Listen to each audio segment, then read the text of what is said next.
बिस्मिल्लाहिर्रहमानिर्रहीम। लाखों करोड़ों दरूद नबी अकरम सल्लल्लाहु अलैहि वसल्लम पर और उनकी आल पर। आज पंजाब एक बार फिर तकसीम हो गया।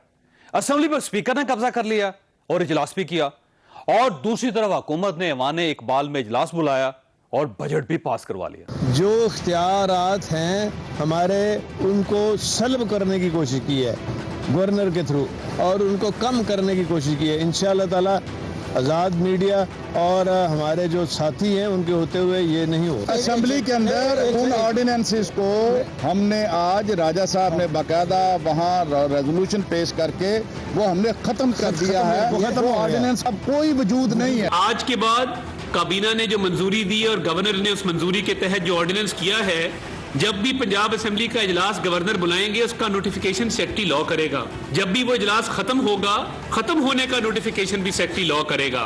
जो लामहदूद इख्तियारात 2019 के एक्ट के तहत स्पीकर और सेक्रेटरी असेंबली को दिए गए थे, उनको खत्म किया गया है, और महकमा कानून को जो हमेशा से महकमा कानून की जिम्मेदारी थी वो वापस सौंपी गई है। ये क्या तमाशा है? क्या बजट भी अपना अपना पास होगा? और पंजाब मुल्क का सबसे बड़ा सूबा है। 12 करोड़ लोगों के सूबे में यह सूरत कितनी देर जारी रह सकती है? रियासत को इसका जवाब बहरहाल तलाश करना होगा। दूसरी तरफ वफाज पाकिस्तान के तर्जुमान ने एक बार फिर साजिशी बयानिया रिजेक्ट कर दिया, लेकिन पीटीआई भी एक बार फिर अपने मौके पर डटी रही। शेख रशीद साहब ने जो बयान दिया जी, उस बारे में खास तौर पे उन्होंने रेफर किया कि जी प्रॉब्ली उन्होंने ये कहा था कि उस मीटिंग में किसी भी चीफ ने ये नहीं कहा कि ये साजिश नहीं थी। अनफॉर्चुनेटली ये ऐसा बिल्कुल नहीं है। अच्छा। मैं बड़ा क्लैरिटी के साथ आपको ये बता दूं कि उस मीटिंग में chairman joint chief of staff committee, तीनों सर्विसेज चीफ्स और DGSI तमाम मौजूद थे, और उस मीटिंग में बहुत वाज़ेह तौर पे, बहुत मुफस्सल अंदाज में शुरका को ये एजेंसीज की तरफ से अपडेट किया गया, ये ब्रीफ किया गया कि किसी किस्म की कोई साजिश या इस चीज़ की कोई शवाहिद, कोई एविडेंस नहीं है। सियासतदानों को आपस में सियासी मामलात जो हैं उनसे डील करने देना चाहिए, ये बिल्कुल ठीक बात है। और इसलिए अगर बार बार इसकी इन सियासी मामलात की तशरीह अगर DGI-SPR करना ज़रूरी ना समझे तो मेरे ख्याल में वो फौज के लिए भी अच्छा होगा और मुल्क के लिए भी अच्छा होगा। ISPR ने जुडिशल कमीशन पर तावन का अंदिया भी दे दिया, लेकिन अगर जुडिशल कमीशन के बाद भी मामला हल ना हुआ तो फिर यह फैसला कौन करेगा? क्या आलमी अदालत या UN जाना पड़ेगा? और इमरान खान ने एक बार फिर दावा किया हुकूमत में शामिल लोग सिर्फ अपने केसेस खत्म करवाना चाहते हैं। पहले जनाब बारी आई गुलजार अहमद जो कि चपरासी काम करता था, वो अल्लाह को प्यारा हो गया। उसके बाद बारी आई जनाब मुजम्मल राजा की, उसको भी दिल का दौरा पड़ा, वो भी अल्लाह को प्यारा हो गया। गुलाम शबीर जो था ये पैसे डालता था मकसूद चपरासी के अकाउंट में, तो गुलाम शबीर गया, सबको दिल के दौरे पड़े। फिर जो इन्वेस्टिगेटिंग ऑफिसर था डॉक्टर रिजवान, वो दिल के दौरे से गया। ये पाकिस्तान में ये पैगाम जा रहा है कि जो इनके केसेस हैं चुप करके पीछे हट जाओ ताकि ये सारे केसेस इनके माफ हो जाए। और इसके साथ साथ डॉलर आज भी महंगा हो गया और पेट्रोल की नई कीमतों की तलवार भी आवाम की गर्दन पर लटक गई। ये तमाम इश्यूज हमारे आज के प्रोग्राम का हिस्सा होंगे, हमारे साथ रहिएगा।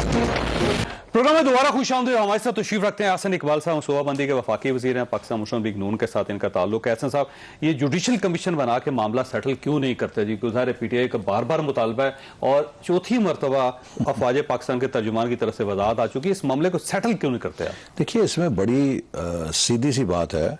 PTI जुडिशल कमीशन में इंटरेस्टेड नहीं है, वो इसके ऊपर सियासत कर रही है, वो पाकिस्तान के इदारों के साथ खेल रही है, अपनी सियासत को वो जिंदा रखने के लिए पाकिस्तान के कलीदी मफादात से खेल रही है।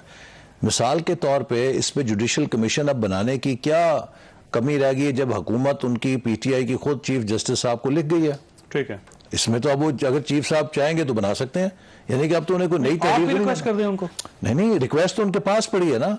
और फिर अगर नहीं बन रहा तो PTI को किसने रोका है कि वो एक अगर जलसे के लिए, लॉन्ग मार्च को करने के लिए, D चौक में आने के लिए वो पिटीशन कर सकते हैं, तो एक पिटीशन कर दें चीफ साहब के पास, करने लगे हैं। हाँ, कर दें, उसमें तो कोई उन्हें नहीं रोक रहा। लेकिन मैं फिर ये कहूंगा कि इस ड्रामे के जरिए दरअसल ये पाकिस्तान के साथ एक बहुत घिनौना खेल खेल रहे हैं।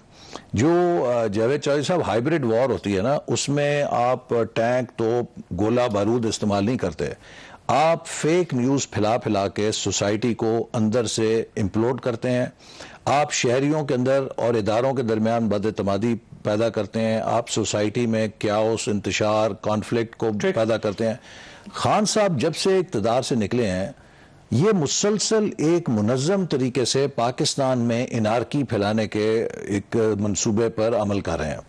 क्या इसके पीछे इनके वो फॉरेन डोनर्स हैं जिन्होंने इनको फॉरेन फंडिंग की है, जिससे ये अब घबराते हैं कि पकड़े ना जाएं, या ये इनकी नाअहली है, नालायकी है? जैसे ये हुकूमत में नालायक साबित हुए थे, वैसे ही ये नाअहल और नालायक एक अपोजिशन के अंदर साबित हो रहे हैं। देखिए, पाकिस्तान का ये पहला वज़ीर आज़म तो नहीं कि जो निकला है इक़्तिदार से। नवाज शरीफ साहब 3 दफ़ा निकले, 2 दफ़ा मोहतरमा बेनज़ीर भुट्टो साहबा निकली, यूसुफ रज़ा गिलानी साहब निकले। कभी किसी ने इस तरह की गैर जिम्मेदाराना सियासत नहीं की जो इमरान खान साहब कर रहे हैं। आप गवर्नमेंट है और ये गवर्नमेंट की जिम्मेदारी है कि वो इस पोलराइजेशन को खत्म करे। तो आपके लिए बड़ा अच्छा सुनहरी मौका है कि बार बार पीटीआई कह रही है, और फौज की तरफ से भी आज आ गया कि अगर कोई जुडिशल कमीशन बनता है तो वो तावन करेगी फौज उसमें भी। तो आपके लिए बहुत अच्छा मौका है कि आप जुडिशल कमीशन बनाएं, चीफ जस्टिस साहब से रिक्वेस्ट करें और उसके बाद मामले को सेटल करें। आप नहीं, मैंने तो आपसे कहा ना, चीफ जस्टिस साहब के पास तो रिक्वेस्ट पड़ी है हुकूमत की तरफ से, जो वो हुकूमत दे गई है, फिर पीटीआई को रोका नहीं किसी ने। और आप जो कह रहे हैं कि पोलराइजेशन खत्म करें, जी बिल्कुल, हम उस पर यकीन रखते हैं और आज उसका अमली सबूत दिया है। आज वजीर आजम और हम सब जो रशकई इंडस्ट्रियल पार्क है, जो पीटीआई की हुकूमत का मंसूबा है, और अच्छा किया, वहां पर हम गए, बहुत अच्छा किया। और ये पहला इंडस्ट्रियल पार्क है जो प्राइम मिनिस्टर ने विजिट किया। वो फैसलाबाद में भी जा सकते थे, वो धाबेजी कराची में भी जा सकते थे। उन्होंने पहला जो इंतखाब किया वो रशकई का किया, और वहां पर जाकर कहा कि हम इससे कता नजर कि किसकी हुकूमत है और क्या सियासत है, ये कौमी मंसूबे हैं और वफाकी हुकूमत हर तरीके से इस मैं अप्रिशिएट करता हूं कि ये स्पिरिट होनी चाहिए। ये जो तर्ज अमल है, ये पोलराइजेशन को खत्म करने का जरिया बनेगी। देखिए, अगर चीफ जस्टिस साहब कमीशन बना देते हैं, आपके लिए एक्सेप्टेबल होगा? बिल्कुल, उनका इख्तियार है, वो बना सकते हैं। और जब देखिए जावेद साहब, मैं आपको फिर अर्ज करूं, जब क्या आप पाकिस्तान की आर्मी, पाकिस्तान की एयरफोर्स, पाकिस्तान की नेवी, पाकिस्तान के प्रीमियर इंटेलिजेंस एजेंसी जिसमें आईएसआई है, इंटेलिजेंस ब्यूरो है, क्या आप इन तमाम इदारों पर अदम एतमाद कर रहे हैं? वो बार बार कह रहे हैं कि भाई कोई साजिश नाम की चीज नहीं, और जब वो ये भी कह रहे हैं कि हमें कोई सबूत भी नहीं मिला, क्या वो हमारी इंटेलिजेंस एजेंसी के जिसको हम कहते हैं कि दुनिया की टॉप एजेंसीज में उसका शुमार होता है, क्या वो इतनी बेखबर थी कि एक बैरूनी मुल्क जो है रजीम चेंज की साजिश कर रहा था और वो पाकिस्तान के अंदर जोड़ तोड़ कर रहा था, और हमारी एजेंसियां आंखों पे पट्टी बांध के बैठी हुई थी? मैं समझता हूं कि ये एक नहायत ही गैर जिम्मेदाराना बयानिया है, और इमरान खान साहब के अपने वजीर इसकी नफी कर रहे हैं। इमरान खान साहब के अपने वजीर इस बात की बार बार नफी कर चुके हैं कि वो किसी साजिश के जरिए नहीं गए, वो अपने करतूतों और इत्तेहादी वजीर जो उनके इत्तेहादी। अच्छा, वैसे ऐसा साहब, ये चीजें सारी ठीक हो सकती थी, लोग आपके जो आर्गूमेंट है उसको बाय कर लेते अगर आपने पिछले 2 महीने में कोई कारकर्दगी दिखाई होती। अनफॉर्चुनेटली जो पेट्रोल की सूरत हाल है, फिर 25-30 रुपए बढ़ने लगा है पेट्रोल, जो बिजली की आपके सामने सूरत हाल है, डॉलर ऐसे लगता है कि बिल्कुल फ्री फॉल, गवर्नमेंट किसी जगह नजर नहीं आ रही, स्टॉक एक्सचेंज क्रैश कर रही है। ये सब सूरत हाल जो है, आप अगर कहते हैं कि जी हम इसको ठीक कर लेते, इस वक्त सूरत यह है कि इमरान खान साहब की मिसाल वो है कि जो एक अनाड़ी रेकलेस ड्राइवर बस का एक्सीडेंट करता है, बस को किसी खाई में गिराता है, लोगों के सिर फाड़ता है, लोगों का नुकसान करता है, और जब वहां से छलांग मार के जाके तमाशाइयों में खड़ा हो जाता है और कहता है ये किसने किया, ये एक्सीडेंट कैसे? आपको खाई में गिरती हुई बस पे चढ़ने की क्या जरूरत है? हाँ, ये आपका बड़ा अच्छे वाले समझदार लोग हैं। जब आप कि खाई में गिर रही है, ये तो आप तोड़ के ड्राइवर, ये आपका बहुत अच्छा सवाल है। देखिए, पहली बात, चूंकि आपने अभी ये कि पेट्रोल डीजल वगैरह की कीमतों में, मैं जरूरी समझता हूं कि इस पर वजाहत कर दूं ताकि लोगों को पता चले क्या पस मंजर है।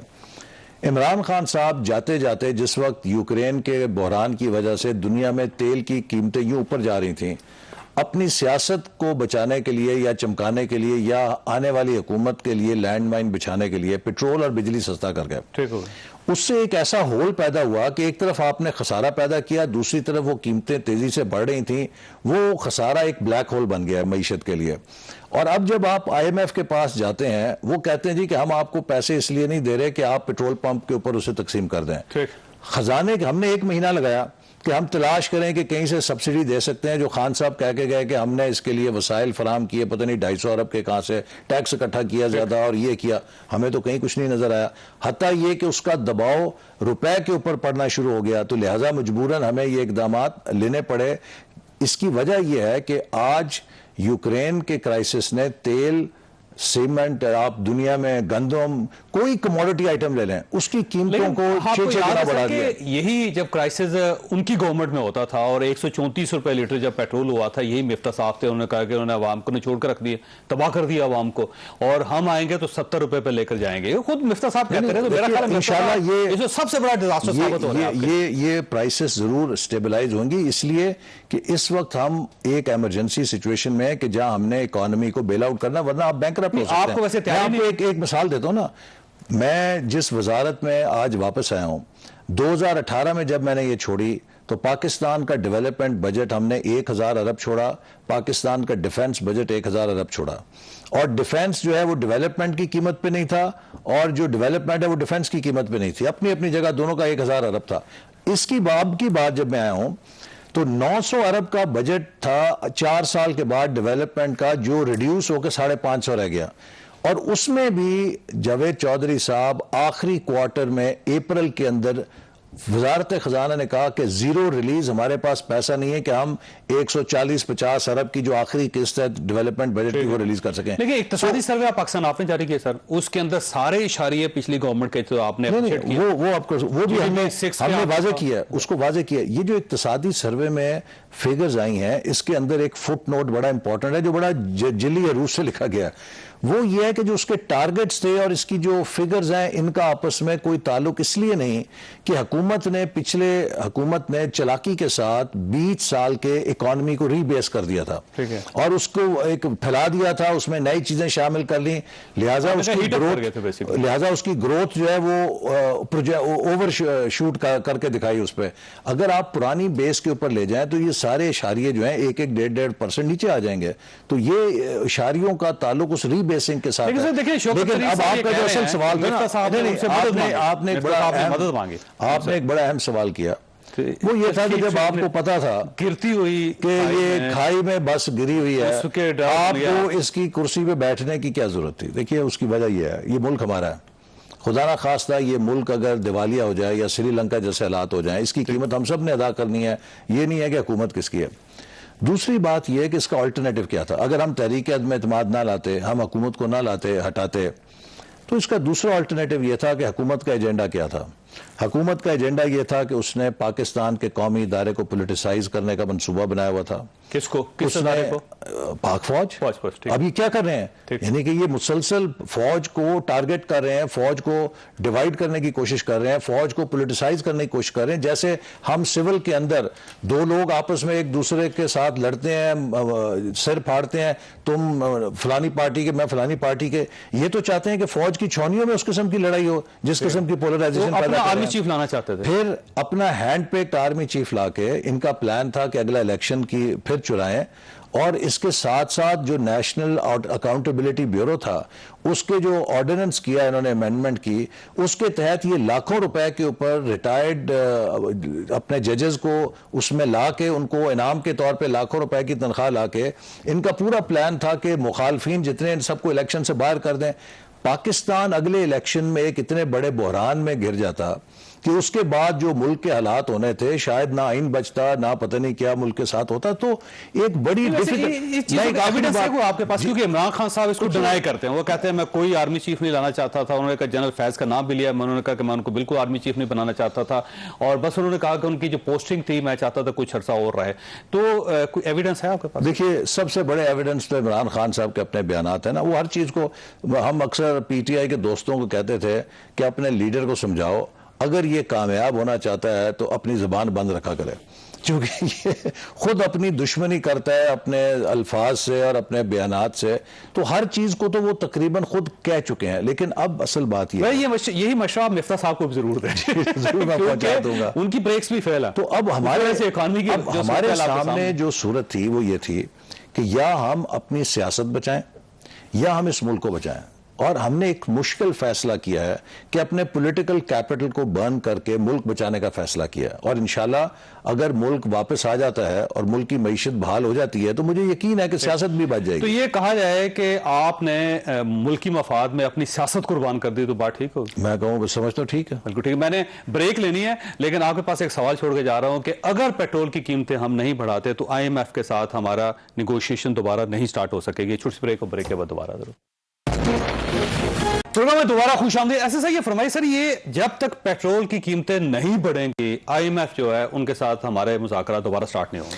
देखिए IMF के साथ पिछली हुकूमत एक मुआहदा करके गई है और IMF ये कह रही है कि हमें ये नहीं पता कि हफीज शेख कौन था, हमें ये नहीं पता शौकत तरीन कौन है, हमें ये पता है कि हुकूमत पाकिस्तान ने ये मुआहदे किए हैं और अगर हुकूमत पाकिस्तान हमसे मामला करना चाहती है तो इस मुआहदे पे अमल दरामद करे। ठीक है। तो लिहाजा हमारे लिए एक बड़ी मुश्किल सूरत हाल है कि अगर हम IMF से, ये भी रास्ता है कि हम IMF को कह दें कि हम आपके साथ मुआहदा नहीं करना चाहते, लेकिन जिस मुकाम पे हुकूमत मईशत को पहुंचा गई है, आपकी बारगेनिंग पावर बहुत कम है।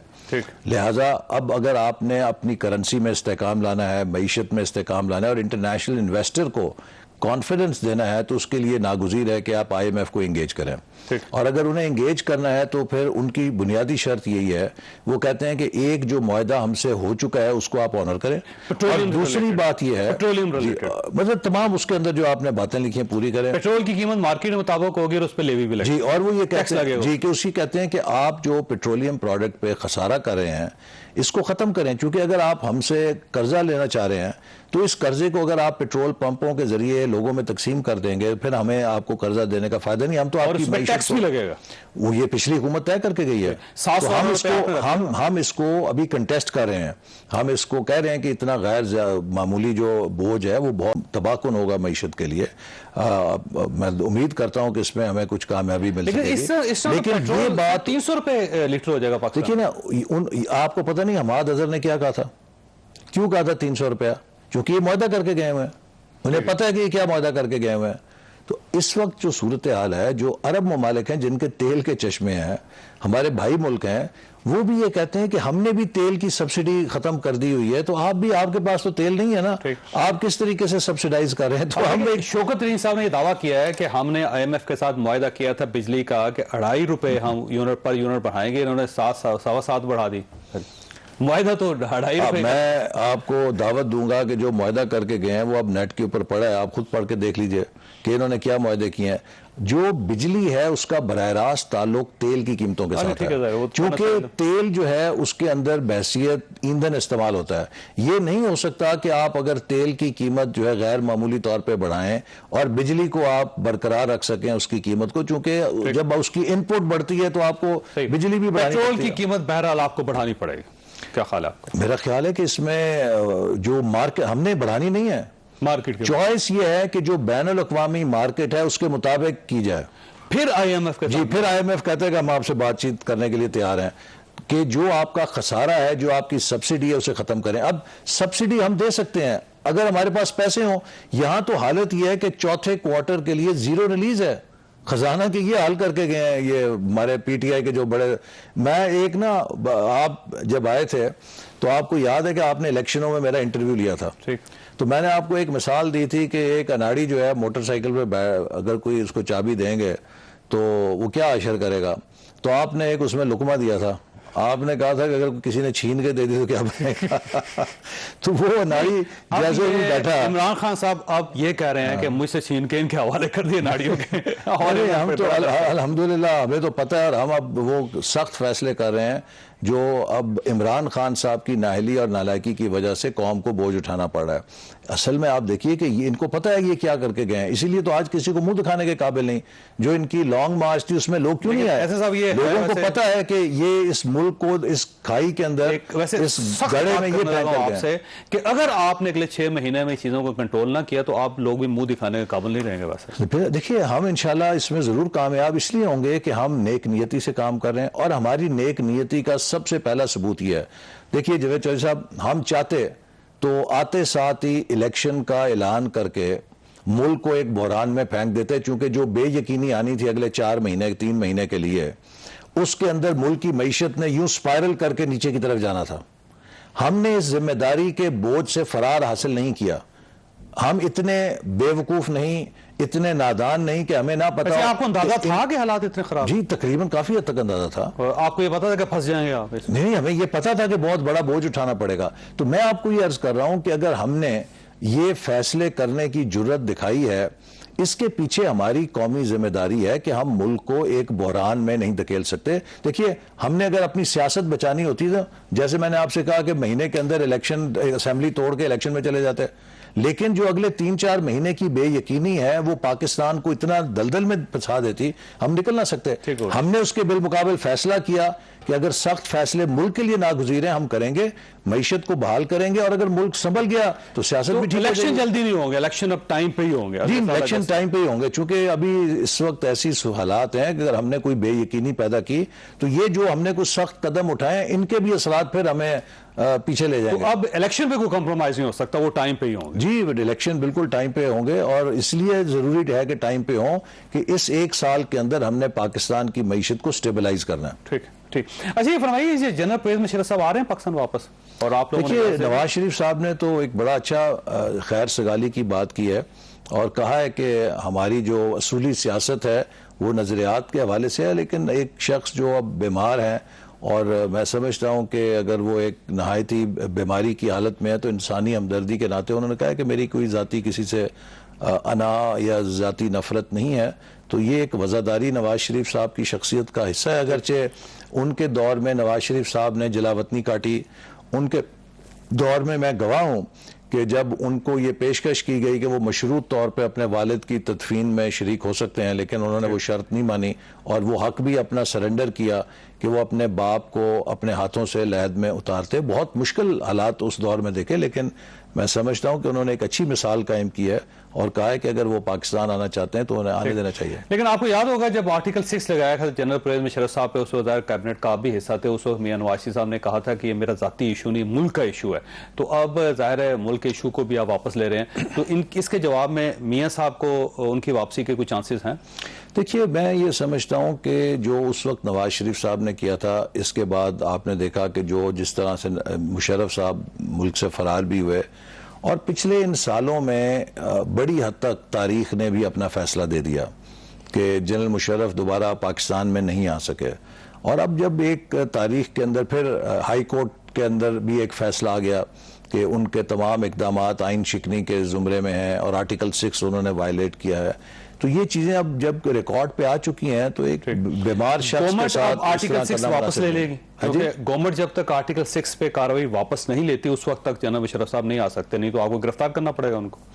वो ये तो देखिए, जो भी एक वजारत दाखिला इसका फैसला करेगी जो कानूनी तौर पे हो सकता है। ठीक है, लेकिन कैबिनेट प्रूव करेगी तो होगा, ये तो हमारे देखिए जो कानूनी माहिरीन है, वजारत कानून है और वजारत दाखिला, उन्होंने इसके बारे में कोई जो भी हल निकालना है।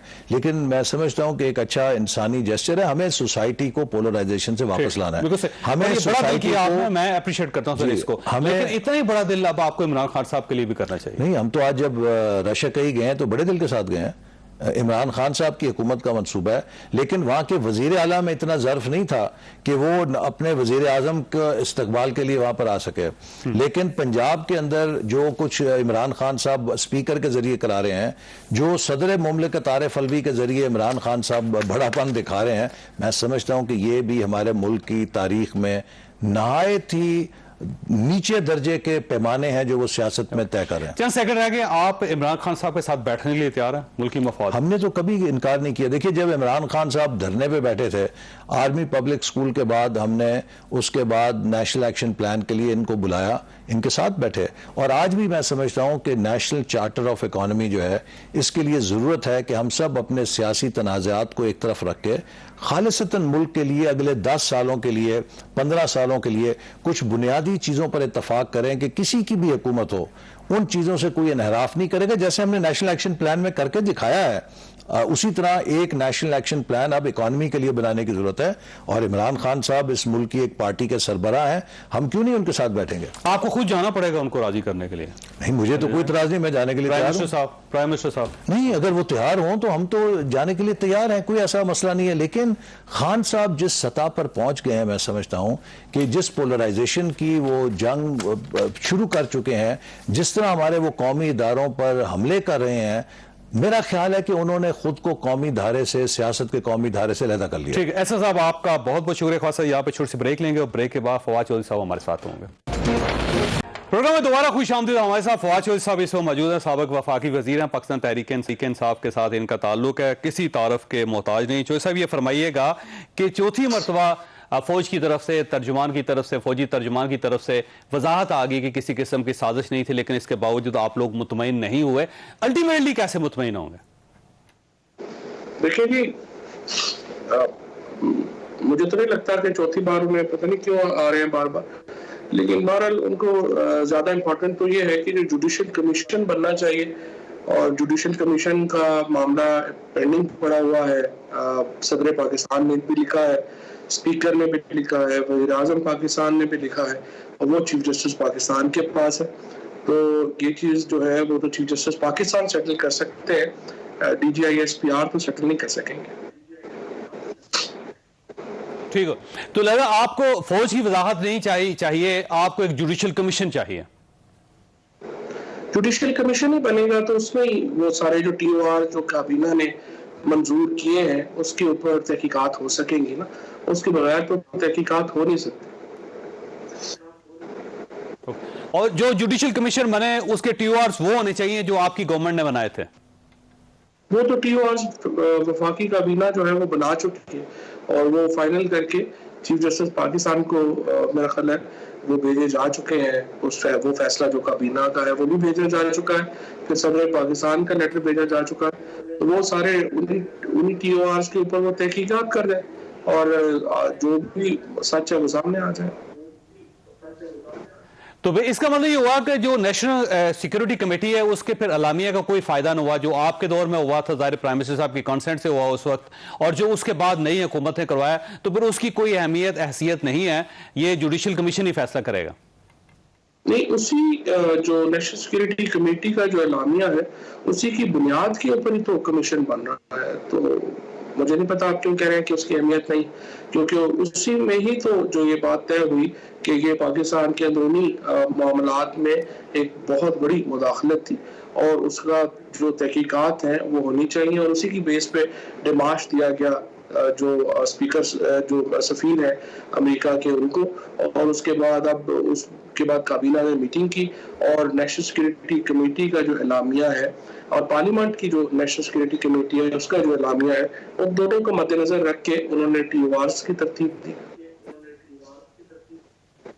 अच्छा, ये फरमाइए कि ये जो जुडिशल कमीशन है ये चीफ जस्टिस साहब की सरबराही में बनना चाहिए या वो किसी को नामजद कर दें और आपके लिए वो एक्सेप्टेबल होगा, और जो भी इसकी फाइंडिंग होगी उसको आप कबूल करेंगे? फिर हमारा मानना यह है कि जिस तरह मेमो गेट कमीशन बना था उस तर्ज के ऊपर कमीशन बने तो वो बेहतर है। बट लेकिन बात अल्टीमेटली ये तो चीफ जस्टिस साहब की अपनी डिस्क्रिप्शन है, वो किस किस्म का कमीशन बनाना चाहते हैं, किसको नॉमिनेट करना चाहते हैं।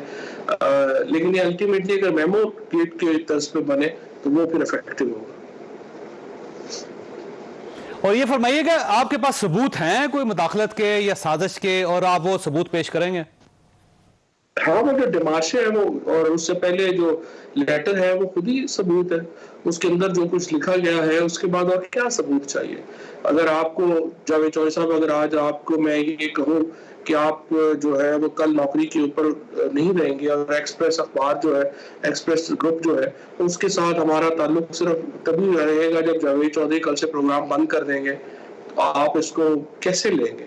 एक्सप्रेस ग्रुप पे इसको कैसे लेगा? आप प्रेशर के तौर पे लेंगे, और ये तो एक मुल्क को कहा जा रहा है कि कल ये वज़ीर आज़म अगर फारूक होगा तो हम आपसे ताल्लुक रखेंगे, अगर नहीं होगा तो फिर हम आपसे निपट लेंगे।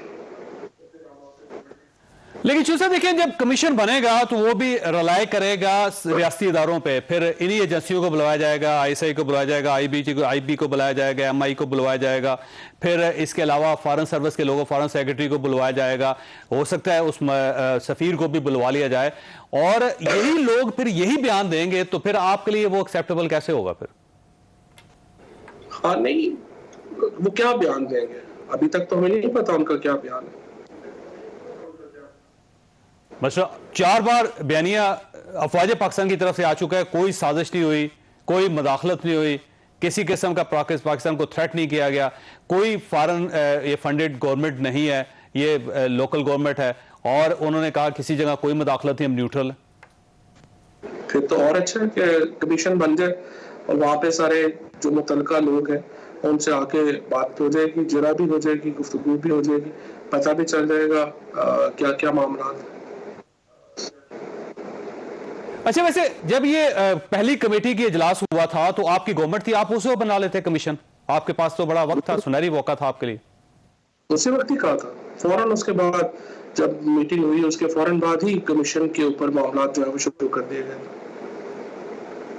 सर, प्राइम मिनिस्टर साहब एक लेटर से बना सकते थे कमीशन?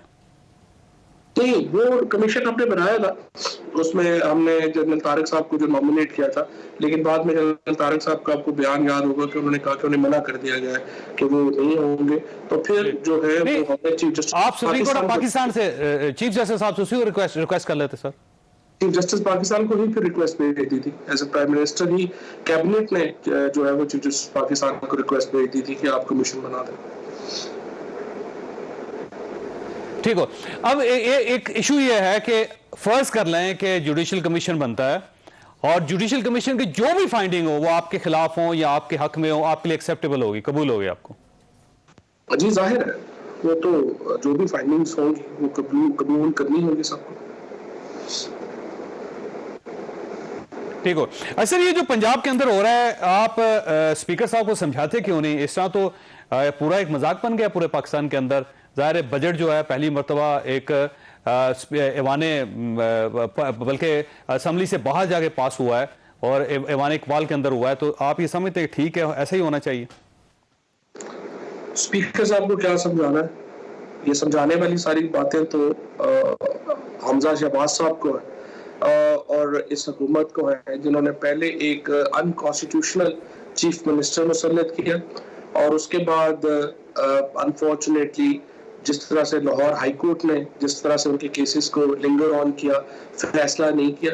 ये जो तमाम पंजाब का क्राइसिस है, इसमें मैं पॉलिटिकल पार्टीज को इतना कसूरवार नहीं समझता जितना मैं लाहौर हाई कोर्ट को कसूरवार समझता हूँ कि जिन्होंने इस तरह इसके जो मुकदमे हैं उनको इस तरह से वो सुन रहे हैं कि जैसे ये कोई प्लॉट का केस है जो आराम से 14-15 सालों में डिसाइड हो जाए तो कोई प्रॉब्लम नहीं है। इतनी लंबी तारीखें दी गई, एक मुकदमा जिसका फैसला घंटों में होना चाहिए था, जिस तरह सुप्रीम कोर्ट ने रूलिंग का फैसला 5 दिन में किया था, उसके बजाय इसको एक बहुत ही अमूमी केस के तौर पे लिया गया, जिसकी वजह से आज पंजाब में एक बड़ा बहरान खड़ा हो गया है।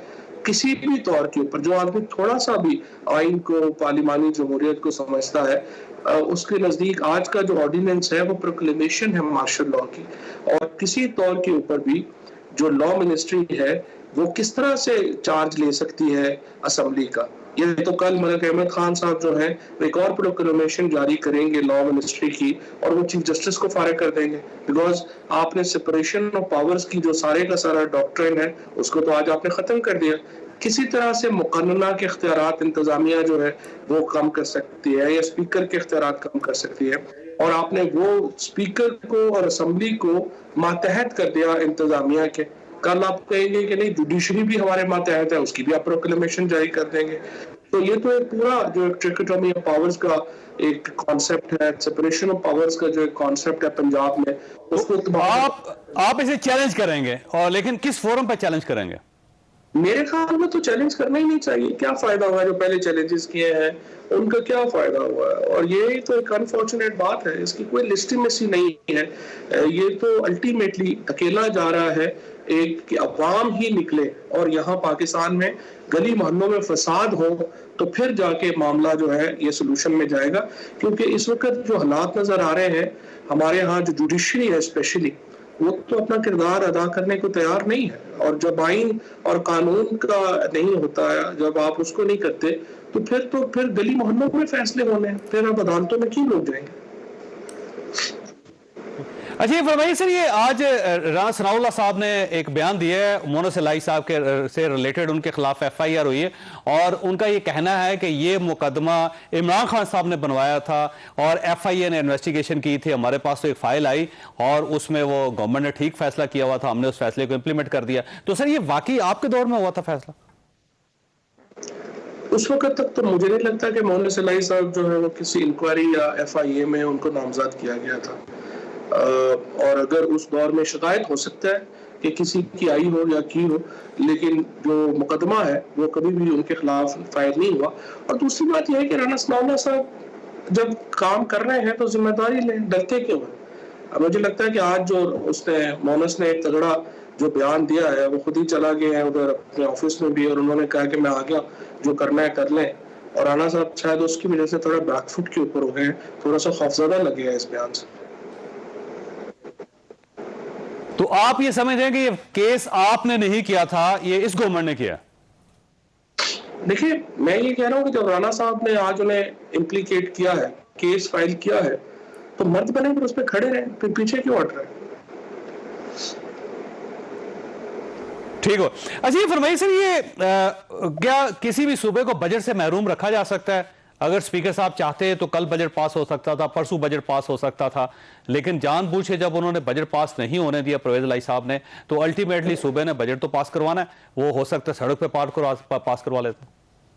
नहीं, कोई ऐसा जरूरी नहीं है। अब पिछले साल अमेरिका में पूरे 6 महीने बजट पास नहीं हो सका, गवर्नमेंट स्टैंड स्टिल पे रही है, क्योंकि देखिए पार्लियामेंट को या जो स्पीकर है या जो उसके कॉन्स्टिट्यूशनल एक पावर्स हैं, आपने उसका एहतराम करना है। अगर आप ये कहें कि मुझे आप बताइए क्या असेंबली है, अगर मैं इस असेंबली का मेंबर होता तो मैं तो आज इस्तीफा मुंह पे मारता कि आप कह रहे हैं कि IG और चीफ सेक्रेटरी जो है वो इतने सैक्रोसेंट हैं, वो इतने मुकद्दस हैं कि वो इस ऐवान में पेश ही नहीं होंगे। अगर ये दो नॉन इलेक्टेड ऑफिसर्स इतने ताकतवर है कि पूरी हुकूमत जो है और मेंबरान जो है हुकूमत के, वो इन दोनों को बचाने के लिए लगे हुए हैं और वो असेंबली से भी उनको बड़ा गर्दानते हैं, फिर तो पार्लियामेंट्री डेमोक्रेसी तो नहीं है। फिर तो आपने मुल्क में एक एरिस्टोक्रेसी की गवर्नमेंट जो है वो एरिस्टोक्रेटिक सिस्टम आपने इंक्लूड कर दिया है। ये डेमोक्रेसी तो नहीं है जो चल रही है। और अगर जमहूरियत है तो फिर चीफ सेक्रेटरी और IG को लाजमन असेंबली के सामने पेश होना चाहिए, अपनी वजाहत देनी चाहिए और जो MPs को जिस तरह से आपने तशद्दुद का निशाना बनाया उसके ऊपर माजरत करनी चाहिए और उसके बाद अपना हाउस प्रोसीडिंग्स आगे चलाएं। मैं तो समझता हूँ स्पीकर साहब ने बहुत अच्छा और बहुत तगड़ा स्टैंड। अच्छा, आखिरी सवाल आपसे जो ये फरमाइए, ये जो इकोनॉमिक मामलात है, जो स्टॉक एक्सचेंज क्रैश कर रही है, जो डॉलर ऊपर जा रहा है, आप किसको जिम्मेदार समझते हैं सर इसका? उसको जिम्मेदार समझते हैं जिन्होंने ये 25 तारीख को ये सब कुछ जो कराया गया 25 और इससे पहले ये नो कॉन्फिडेंस मूव एक अनकॉन्स्टिट्यूशनल ला के पाकिस्तान के सियासी निज़ाम को तहबाना कर दिया गया, जिसके नतीजे में एक बहुत बड़ा इकोनॉमिक क्राइसिस जो है वो पैदा हुआ। पाकिस्तान में, श्रीलंका में इकोनॉमिक क्राइसिस की वजह से पॉलिटिकल क्राइसिस पैदा हुआ है, पाकिस्तान में पॉलिटिकल क्राइसिस की वजह से इकोनॉमिक क्राइसिस पैदा हुआ है। और जो भी जिम्मेदार है पाकिस्तान में एक सियासी इतनी बड़ा एक करने के, एक इतना बड़ा अपहीवल क्रिएट करने के, जाहिर है वो पाकिस्तान की मईशत को तबाह करने के भी जिम्मेदार है। और आपकी हुकूमत आई तो आप इन सब का एहतसाब करेंगे, आप कमीशन बनाएंगे और इन सब से पूछेंगे कि मुल्क को तबाह क्यों किया गया है, मुल्क की माशी हालत को क्यों खराब किया गया?